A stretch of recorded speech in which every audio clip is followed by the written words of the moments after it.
Dylan Silver's comedic talent has been featured on platforms like College Humor, Soul Pancake, and Yahoo's Sketchy. And now she's taking on the role as a host of You Wish You Lived Here, HGTV's first Snap original. The show follows her through a total room makeover inspired by a celebrity style, all for under $1,000. Let's take a look. Music is a huge part of Jess and Selena's life. I have an idea. Let's make a DIY hanging cymbal lamp. First, get yourself a lamp making kit. You can find them at any hardware store. I got this one for about $10. Pull the frayed wire through the cymbal hole and attach the washers. Attach the electrical element. To do that, there's a smooth side and a ribbed side. The smooth side goes to the gold contact point. The ribbed side goes to the silver contact point. Use a Phillips head to tighten the wire into place. Slide on the socket cap. Screw in the washers and the light bulb. We're using an Edison bulb for an extra mid-century look. Hang your new light and enjoy. Everyone, please give a warm Build Brunch welcome to Dylan Silver. Yay, so this is so exciting. Tell us more about the show. I love that the renovations are all inspired by celebrities. Like I watched, my favorite so far has been the Taylor Swift one. That's a good one. How do you decide like, okay, Taylor Swift, I don't know, guitars? I think it's really based on the client themselves. So for that episode, our client, she really loved Taylor Swift's personality. She loved some of her actual interior design in her space, but she really liked music, and so it was sort of combining the things that she loved about Taylor and implementing them into her home. So for every episode, it's a little different. Like sometimes it's just like, oh, I love that music video that they do. So for The Weeknd, it was more like the vibe of his music videos. Yeah. Lots of fire. Remember that meme when he had that meme where he was like burning alive, and I'd be like, just light my apartment on fire. Well, Andrew could do that all on his own. We didn't do the fire part, but like he knows he can if he. And I want to know, how long does it take to like renovate the space and shoot an ep?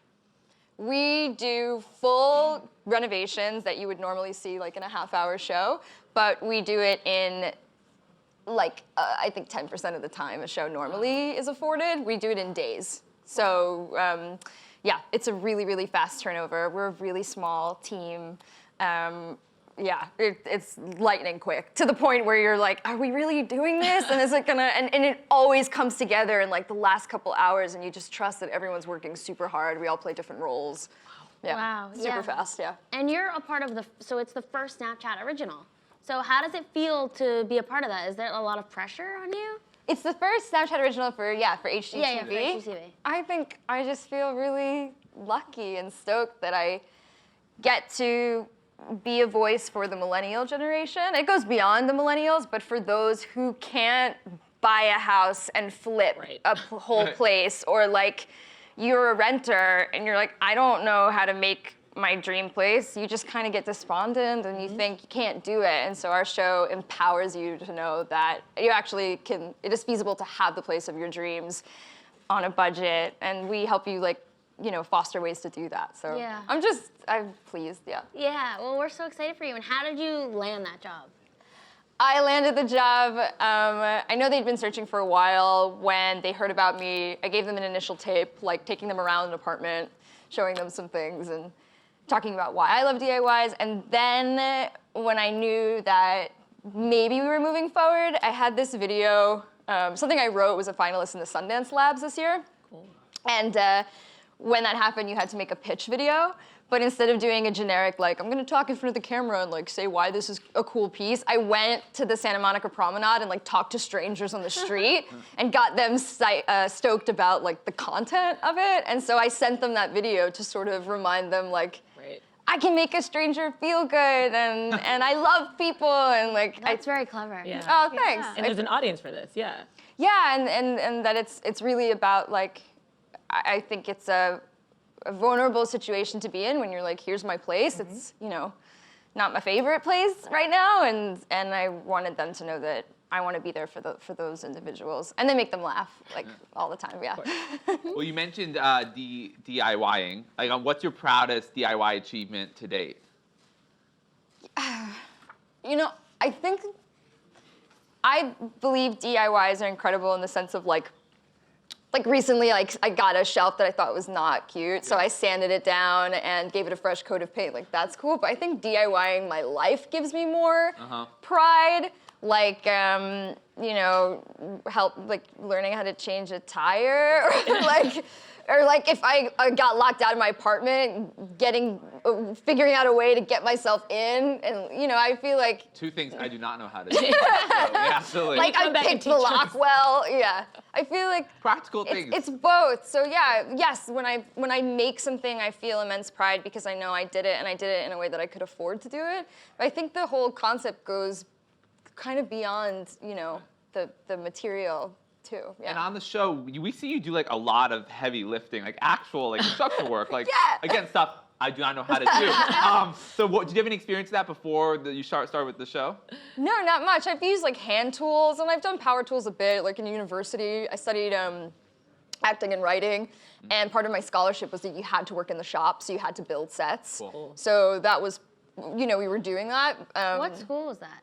George Washington University. I'm from DC. Yeah? Where? Cleveland Park. So I grew up. Cool neighborhood. Yeah, very cool. You got your metro is kind of far from you though. You're like up this big hill. I lived a block away, luckily, so I was not too far from Oh, Metro, you're the like Red Line. on the strip where there's all these cool shops Yes. and stuff. That's me. That's rad. You just mentioned though you were a writer, you're an actor, and you've done a lot of great comedic sketches, like for College Humor, for Soul Pancake, Yahoo Sketchy. Like, what's that been like? And do you have any plans to go back to sketch comedy in the future?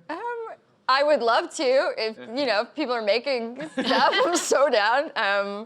Yeah, I started doing stand-up this year as well, so that's been really fun. And yes, it's a thing I want to be a part of. I feel like in the show too, what's really cool is like there's always a comedic aspect in every episode. Right. So I don't feel like I've been too far away from the comedic sketch world, but I would die. I would love to be a part of that. I'm in again. level 2 writing sketch comedy at UCB, so I'll give you Hit a me call up. when I graduate. That'd be awesome. How many levels are there? Like 3. 4, 3. Okay, you're 4 almost improv, done. 3. I'm almost done with sketch. Yeah. 1 more in improv too. Sweet. Speaking of sketches, we also know and love you for your Ivanka portrayal. So what was it like getting into that character, and like, are you gonna bring her back? I would love to bring her back. With Ivanka Trump, I felt like we saw on like SNL when Scarlett Johansson did sort of like a blanket. She did a great job. It was sort of like a blanket commentary, a complicit thing. And I just felt like no comedian was attempting to really analyze not only her mannerisms and her speech patterns, but also how can you call something out without demonizing or dehumanizing a person, because she's, you know, in many aspects, she's in a very powerful position, and she's, you know, a person who I'm sure is trying to do good, and it's just sort of like, well, how can we talk about what maybe we think is actually, what do we think is going on in a way that, you know, is inclusive rather than sort of, yeah, I think I said it like demonizing and I love that, the thought you put into that development, and you wear so many different hats, writer, actor. I mean, what one gives you the most life, or that you just really love stepping into? I feel like I intended when I came out of university to just be a performer, and then I realized that it was broader than that. I wanted to be in a position where I wasn't just waiting for calls. I wanted to foster and create content that I thought deserved a voice, and, you know, material that wasn't necessarily out there. And so I feel that when I'm doing that, I feel that I'm doing good. So yeah, performing's fun because it comes really naturally, and like I studied it, and then everything else feels a little more arduous, but then the benefits are even more so in a way, because you're stepping into the possibility of what else you're capable of doing. And so, yeah, I feel grateful that the path has not been linear, and it's brought me to amazing places like here and with HGTV, and I'm just really And the show stoked. is such a perfect fit for you too. Ah, It's so much thanks. fun. We love it. I love doing it. Yeah. Well, thank you so much for being here, Dylan. Yeah, Thank you. And you can catch episodes of You Wish You Lived Here on the Snapchat Discover page by searching HGTV or You Wish You Lived Here. That's all from us. We'll see you tomorrow, same time, same table. Woo.